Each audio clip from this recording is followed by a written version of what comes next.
Hey guys, hope everyone's having a good night. I thought I'd put together a quick video on some tips I found useful for losing fat or weight. Now, am I an expert? No, but I was able to cut down a semi-significant amount of weight. So I think I just wanted to share some of these tips with you guys, and hopefully you find some value in this. Okay. Now, before we start, yeah, like I mentioned, I was about, at one stage of my life, I was about 130 kilos, and now I weigh about 102 kilos, give or take a couple kilos. Now, this was at a time in my life where I was eating a lot because I actually had access to some discounted fast food where I was working, and it made it very easy to overeat. And it was also a stressful time in my life, through study and also relationships, etc. And then another part of me was actually going to the gym, wanting to bulk. Now, you've all heard about a dirty bulk, but what I did was I took it to the extreme. I mean, I wasn't, I might have been 95 kilos or something. Now I'm a little bit more than that, but um, yeah, it was a significant gain. But I've been able to turn that around for the most part. Um, Now, yeah, before we get into it, in my opinion, this isn't something that you can do very quickly. Maybe if you're an expert, like regularly diet and bulk up and diet and bulk up, maybe. But for your average person, probably not. Especially if you've never dieted before. And look, like anything, there's going to be good and bad days. So don't go into it thinking you need to be perfect. There will be some days, and sorry, there should be some days that you should actually, eat a little bit more. Maybe treat yourself. Maybe it's Christmas, for example. So it's not going to be realistic to just eating chicken and rice every day. Um, you will also experience setbacks. So, for example, you might overeat and think, "Who cares? I'm just going to overeat," or "I'm going to keep going," or maybe something's happened in your life that's caused you to eat a little bit more. These things happen, and look, I'll end it with it is 110% worth it. It is tough, but it's definitely worth it. Um, you look better, you feel better, you think sharper. It could even open up more opportunities. I mean, it's just yeah, it's one of the greatest things that you could do if you're currently overweight. Now, getting started, I think this is just a rough guideline, but if you can lose about 0.5 um, kilos of body weight per week, that would be quite a good start, I'd say. It'd be quite a good starting point, but some some people cut a little bit more aggressively, and some people cut a little bit less. It also depends on your starting weight. I think using an online calculator before you even start anything, putting in your current weight, how much you exercise, um, kind of things you eat already to get a baseline will be really helpful. And then from there you can kind of decide whether to up exercise or say decrease your calories that you eat, and you can kind of balance it out and see what works for you. Now, this part here, food and meals that you genuinely enjoy or are interested in trying. This one's really interesting because a lot of people think you just have to eat chicken and rice, or you just have to eat broccoli, or you have to drink green juices. And the reality is, it's a lot simpler than that.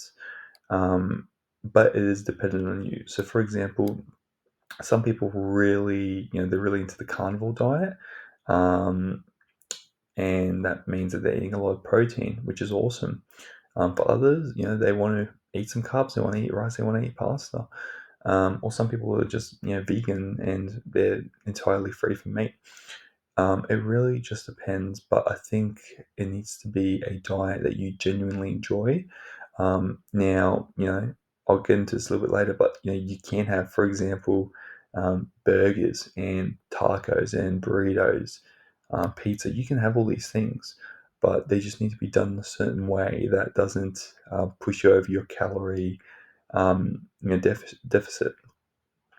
But I think a general rule of thumb, protein is going to be very important, especially if you're bodybuilding, you're looking to maintain some muscle mass.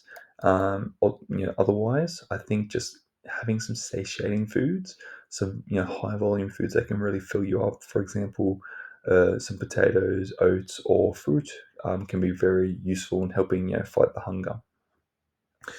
I've also said here to swap out high calorie options for lower calorie options. So you can see, I mean, for example, I've said here hot sauce instead of barbecue sauce. It could just be, going from regular mayonnaise to light mayonnaise. It could be going from a full sugar Gatorade to a Gatorade Zero. Or, like I said before, it could be going from, a Domino's pizza to a pizza you make at home that's got half the calories and double the protein. Yeah, so I've said here also remove the opportunity to go off track. So junk food. So if you have junk food at home, little things like this can kind of tempt you a little bit. Or if on your social media feed you're seeing people, competitive eaters eat a lot of food, try to reduce that, and I think that will help. Um, you know, get the thinking out of your mind that you need to eat. Um, yeah. I also think, as well as removing opportunities to kind of go off track, you want to create those that will help you lose fat. So, for example, if you want to sign up to the gym, that would be great. If you say wanted to start going for a walk every lunch, that'd also be great. It really just depends on the person. I know some people have walking treadmill discs at work. Some people already, for example, a tradie is already moving around quite a bit, so might not need it as much. But if there's any opportunities you can do to kind of get moving, I think that will be very beneficial in helping your weight loss journey. Um, Other opportunities might be, for example, putting out fruit in the family room or the kitchen where it's really easy to grab, and getting rid of all those snacks. Now, once you've lost your weight, right, it can be easy to get back. It can be easy to slip back into bad habits and then go back to where you were before. Now, a few tips I have for this. I've said here that hydration is important. Now, for me personally, I'm not the best at drinking water. I do need to do a better job at it, but for example, things like coffee, tea, um, you know, 0 calorie soft drinks or 0 calorie energy drinks. These can also help quite a bit to help fight the hunger. But no, don't disregard water. Water is very important. Get your 2 liters a day, and that'll help keep your stomach full. Um, I said here portion control and timing are very important, but again, it just depends on what you want, or what you feel works for you. Some people, they fast for like 16 hours or something and then eat for 8. Some people prefer, having those regular meals per day, through the day.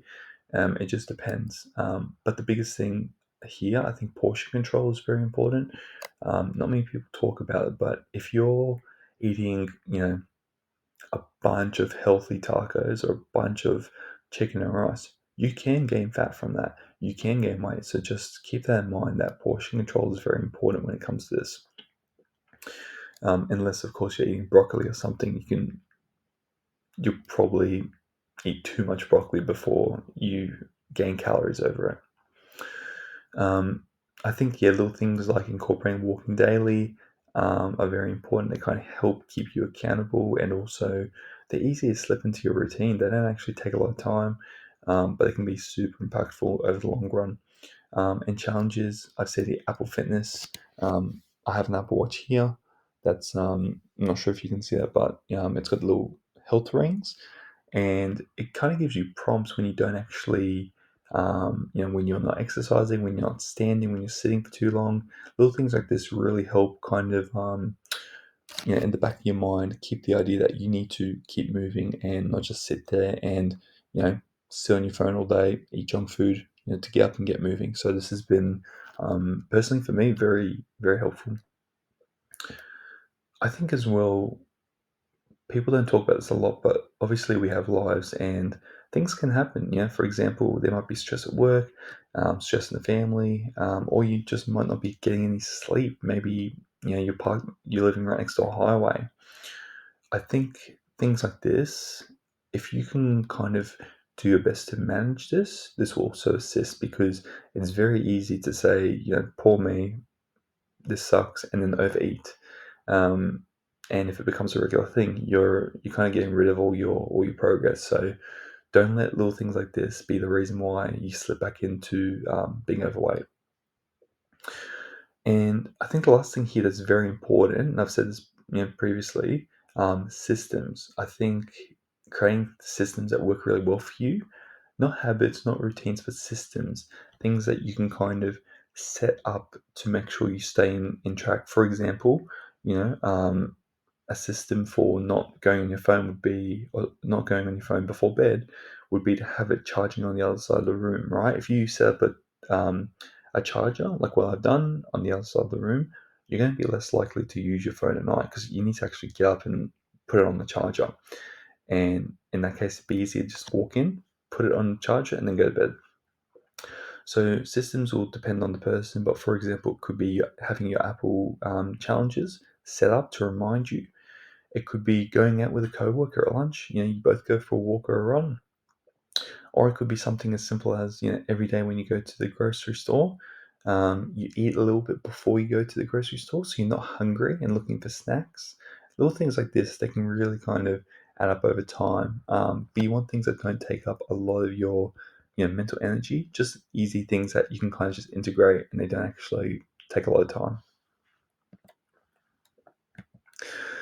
Now, the last thing here, once you've actually lost your weight, you've been able to keep it off, for an extended period of time. What happens if, say, 6 months down the track, you end up, putting on some weight, or you just actually quit early and you just, you like stuff it and you go off track? What do you do? I think the biggest thing here to do is actually understand the reason why. Now, everyone's got their own personal circumstances, and there might be different reasons for different things, but being able to understand that and understand why will be very important in getting you back on track. For example, if it's something to do with work, understand what exactly happened at work that brought you off track, and if it was that you're not enjoying your work or you're really bored at work, do something to address that. Then, right? You could say, "Oh, but I'll just I'll figure it out," but the more excuses you have, the more you're likely to use. So if you can eliminate um, those potential excuses, you're going to stick to being on track. Now, look, for some people, a lot of diets are suggested online, but the reality is it might not work for you. Now, for me, for example, I really enjoy having my healthy burritos. I call them burritos. Healthy pizza. It's pretty much just like high protein meat and high protein a bread or tortilla wrap, and it kind of keeps me satiated through the day. Something like that works really well for me. I personally don't eat a lot of vegetables or fruit. I do sometimes, but not too often. So it's mostly meat for me, and it works really well. It has worked really well. Systems, again, I mentioned this earlier. I've said here, use an accountability partner. For example, someone that you can partner with to help push you to achieve those goals or get back on track can be really helpful.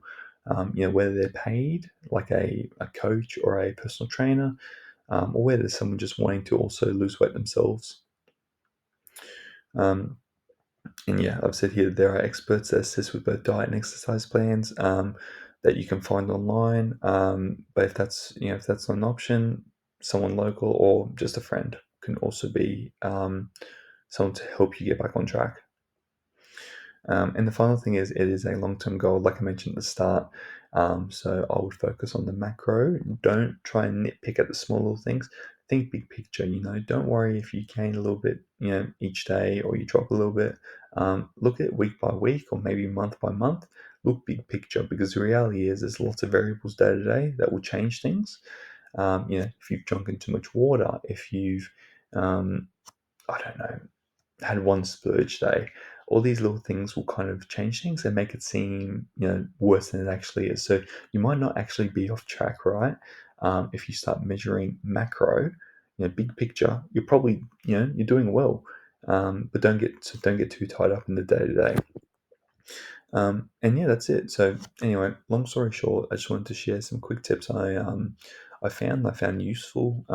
Is this the most crazy weight loss I've had? No, but it was life changing for me. It's done a lot. A lot of people have noticed, and yeah, if you have any questions, let me know. Hopefully, you're able to do something similar, and yeah, make a good change in your life. It's also 2025 soon, so yeah, there you go. Okay, cool. Well, thanks everyone, and talk soon. Bye.